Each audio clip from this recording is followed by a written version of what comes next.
I have the absolute pleasure of being with one of the members of one of them, and it's Olof from Enfrocer. That's correct. I'm glad I got that right. Yeah. I get to hear a lot of different pronunciations of that name, so I'm okay with anything. Oh, that's okay. I'm actually called Ivor, but I get called Trevor and Ivan and many worse whatever things. Works. Yeah, whatever. Yeah. So Enfrocer, you've been on the go since 2004. Something like that, yeah. Yeah. And you've been here before. We've been here before, 2 times, I think. One time in 2010 and one time in 2015. Well, thanks for coming back. Well, thanks for coming out. I'm really looking forward to tonight. Now, I had a quick look because you're new to me. Yeah. So that's great. Yeah, you have to. Yeah. It's always good to widen the horizons, and of course, and for us too to reach out to other people. I appreciate that a lot. Absolutely. Yeah. And it was very surprising for me in a way. Yeah. Because you're kind of labelled as a new wave of traditional heavy metal, as opposed to what it used to be, which was the new wave of British heavy metal. Yeah. So you had the likes of Diamond Head and Iron Maiden and all coming out of that. So would you accept that sort of a label, that you're part of the new wave of traditional heavy metal? I mean, on a personal level, as a musician, I don't think you want to label yourself anything that's just going to be limiting to yourself. I think you want to. I see it like I play music and not play any genre. But the new wave of traditional heavy metal thing is nothing I'm very keen on. But I understood that's something we have created.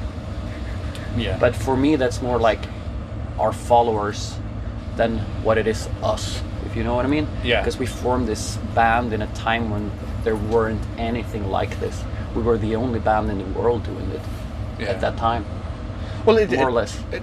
Having listened, normally I don't. Yeah. If I haven't heard of a band before, I always like to actually listen to them for the first time live, because you get the full package. But I did. I broke my rule for tonight, because I really wanted to sort of go, what's this going to be like? I'm stepping out here. This is a risk. What's going to go on? And Enfrocer blew me away. Oh, thank you. Now, I would sort of probably be one of those annoying people that would say, you're one of leading the charge on the new wave of traditional heavy metal. Because can't call you British because you're Swedish. Of course, but it has that rawness, that power, heavy metal that I listened to when I was growing up, and it was the new wave of Judas Priest, all of that. Same with me, Yeah. Just playing the type of music I want to hear myself. Playing the type of music I was growing up with. Now, what I was surprised though was, you have a lot of people who can be quite, make their band and they're very derivative of those that have come before.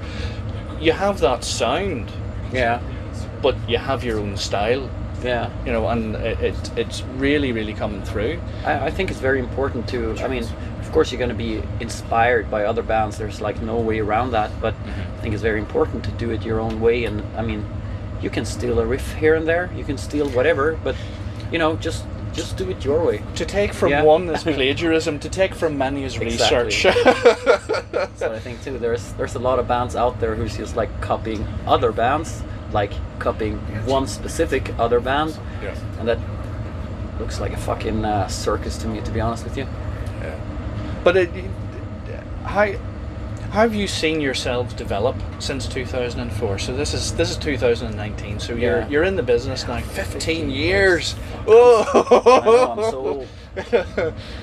I don't know what I think what we've been doing, like especially that is like how we developed is to be more ourselves, more unique, and try to like be more and more ourselves. The first album is pretty much like a new wave of British heavy metal, like pastiche album. But from the second one and on, I think we found ourselves. And the more we played, the more we found our own sound, our own style. Like this is Enfrocer music. Yeah. Like compared to how we started, more like a tribute band, and now we have our own thing. And I think it's very important to like do your thing, and what makes you stand out from other bands, and really exaggerate that to 1,000,000,000%. Well, I suppose you could almost look at your first album being the springboard. Yeah. We want to go in this direction. Maybe. And then you start steering how you the first develop. The first album gave us the opportunity to do another one. Yes. Yeah. With bigger funds, and like to be able to do something like that, you know. So you kind of had to prove yourselves with that first album, and then you were able to use that to push yourselves on. Dude, I was so cocky. I thought it was like it wasn't even about that. So I never needed to prove myself. I was just like, if you don't like it, fuck you. You're the poser. Which, you know, I decide what is cool or not. Yeah. Well, everybody develops as they grow older, and bands develop as they get on. Now, you've this year you released your latest album. Is that right? Zenith. Yeah. And that was on Nuclear Blast. Yeah. Yeah. And how, as you were saying there was the development. You know, the first one was very British heavy metal, and then you found yourselves as you went on. How would you compare Zenith to your first one? To your first one? Oh, it's almost like it's two different bands. No. Yeah. No, there are definitely like elements in there who could be like traced back to the first album also. Yeah. But what the idea with this album a little bit was like to really, because all our albums sound a little bit different, but the past two ones have been very one-sided, I think, in different directions. So with this last one, we wanted to do something that could be from any of our albums, like that really defined our entire like legacy of songs. So we have tons of different stuff going on there. I think it's by far most like diverse and intricate album when it comes to songwriting. So this is Zenith is a thing to be proud of. I think so. I think when I look back at my career in a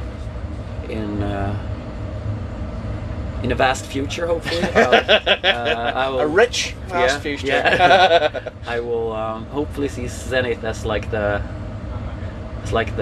milestone, like the pinnacle of my career. I think it's absolutely fine. But you know, the every album that you've done, and now Zenith, which came out this year, you created it. You and your bandmates and the band Enfrocer created this. This is your craft. Yeah. And it's absolutely right to be proud of it and be happy with it. I think I'm happy with everything that we've ever done. Mm-hmm. I wouldn't change a thing with anything actually.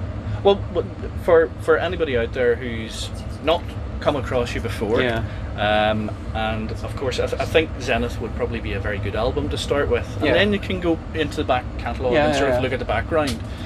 What will be the 3 songs off it that you would recommend the most? If nobody has come across you before and said, right, buy Zenith, what 3 songs would you say, no, you have to listen to this one, from the new album or from our entire catalog?